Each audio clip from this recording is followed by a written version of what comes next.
বাবার জন্ম সার্টিফিকেট আগে দেখাও, না দেখাতে পারলে বাংলাদেশে যাও। বিজেপির জন্ম ৭৮-এর পরে, তাই এসআইআর করে তাড়াতে হলে আগে বিজেপিকে এবং শুভেন্দুকে তাড়াতে হবে।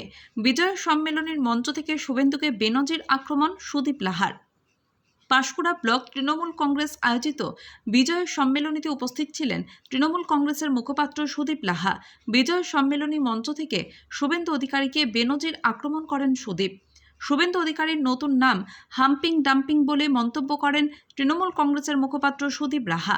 পাশাপাশি তিনি আরও বলেন, শুভেন্দু অধিকারী পূর্ব মেদিনীপুরের যেখানেই দাঁড়াবেন সেখানেই ওনাকে হারাবো। বাংলায় থেকে আর খাতা খুলতে হবে না বিজেপিতে। 2026 সালে পূর্ব মেদিনীপুর জেলায় যাতে বিজেপির ঝান্ডা লাগানোর লোক না পায়, তার জন্য এক হয়ে লড়তে হবে। বিজেপির ঝান্ডা থাকবে না। বাংলায় নাকি এনআরসি হবে, এসআইআর হবে।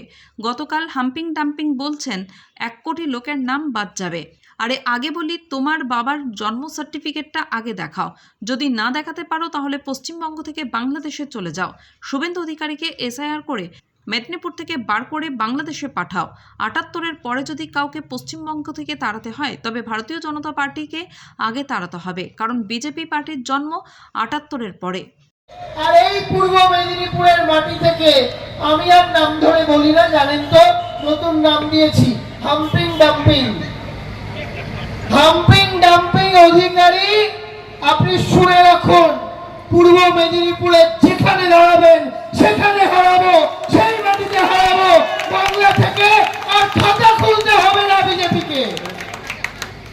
মাতঙ্গিনীর মাটিকে, সুশীল ধারার মাটিকে বিজেপির কাছে বিক্রি করে দেবেন, আর বাংলার মায়েরা চুপ করে থাকবে, বাংলার মাটি চুপ করে থাকবে। আপনারা মানবেন? আপনারা মানবেন? 100 দিনের কাজের টাকা কেটে নিয়ে চলে গেছে কে? কে? জোরে বলুন, কে কেটেছে 100 দিনের কাজের টাকা? বিজেপি। যে বিজেপি 100 দিনের কাজের টাকা কেটেছে, যে বিজেপি ওনার মুখ করেনি, অন্য রাজ্যেও আমাদের মুখ করেছে। দুর্গাপুর কাণ্ডে মন্তব্য সজল। কে সজল? যে সজল, শুনুন আমি আপনাদের বলি, ওই সজলবাবুকে বলুন ওনাদের যা সব কল রেকর্ডিং আছে সেই রেকর্ডিংগুলো যদি আমরা চালিয়ে দিই, ওদের বাড়িতে ওদের বউ খেতে দেবে না। সুতরাং সজল ঘোষের উত্তর দিতে হবে তৃণমূল কংগ্রেসকে।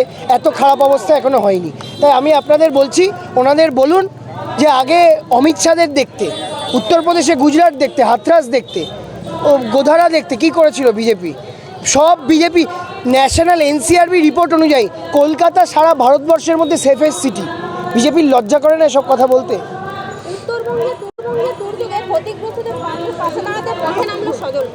কে? সজল ঘোষ পথে নামছে কেন? সজল ঘোষকে বলুন পিএম কেয়ারসের টাকাটা দিতে। সুকান্ত মজুমদারকে বলুন যে পিএম কেয়ারসের টাকাটা আগে বাংলার লোক ত্রাণে দিতে। 15 লাখ করে বাঙালিকে দেওয়ার, সবাইকে দেবে বলেছিল। সেই 15 লাখ টাকা থেকে দিলেই তো আর রাস্তায় নামতে হয় না। ওদের নেতা 80,000 কেজি টাকার দরের মাশরুম খায়। সেই নেতা যদি 80,000 টাকা দিতে হবে না, পার ব্যক্তি 1000 টাকা করে দিক, তাতেও অনেক রিলিফ দেওয়া যায়। বিজেপি এসব সিপিএমের স্টাইলে নাটক করছে। সিপিএম শূন্য হয়েছে, বিজেপি মহাশূন্যে যাবে।